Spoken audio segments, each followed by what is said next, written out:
Hello everyone, welcome to the next session of this Django. So we welcome you to the next learning session along with Dev a bit for a bit for the day. So today we are going to talk about how we need to create the project.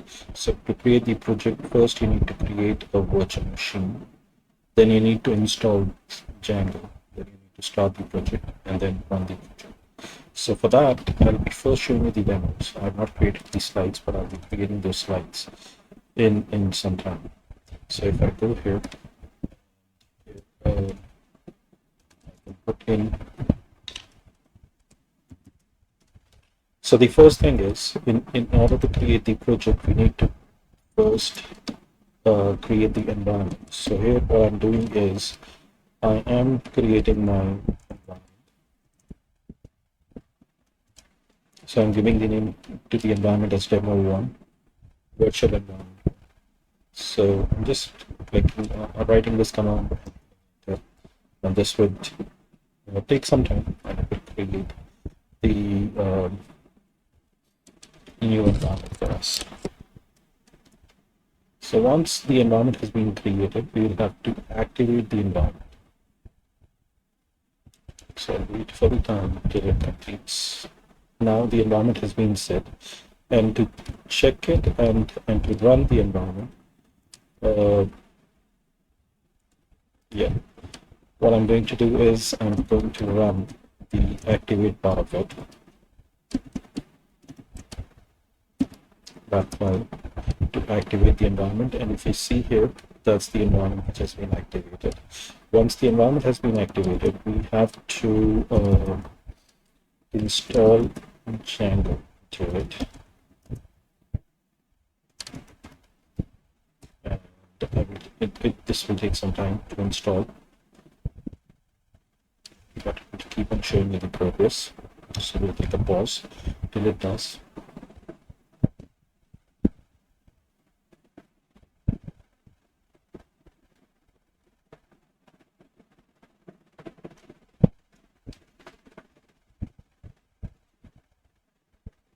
So once it has been installed, let's just check the version that it has installed, and everything is running fine. So I'm just putting in the version. So that will give me the version number. You can see the version of the installation here as well. Similarly, it is giving me the same thing. Once you have done that, let's now just create a new project.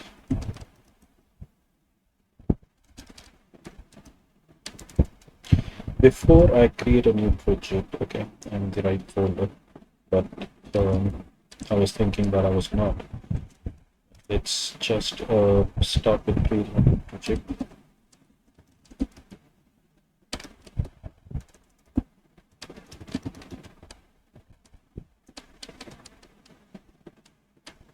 So the project has been created. Now we'll go to the folder of the project. So I'm in the folder of the project, and then what I'm going to do is I'm going to run the command to run it. So py manage .py run server. So if everything is fine, it will run the server, and it will show you that you can break it. So what I'm going to do is I'm going to pick up this URL on which it has been posted, and let's go back to the slides and stop the presentation. And here in the new unit, let's just try to open it. So you see that everything is working fine, and we are able to get it on this particular port with this IP address, not the local host. So once you have done this, in order to stop it, I'll press Control C. In case you have break button, you can press Control break. And then to deactivate the virtual environment, I will write down deactivate. So deactivate. So once we're out, then we can put an exit to come out of it. So this is how we can create a project, and we'll be working on the next part of the project soon, and I'll be showing you some part of the further demos as well. So with this, I come to the end of this video as well. I thank you for listening and learning with me. I hope we have moved a bit forward in our learning. To contact me, write in YouTube comments or email me at devklearner@gmail.com. With that, I thank you again and have a wonderful day. Bye bye.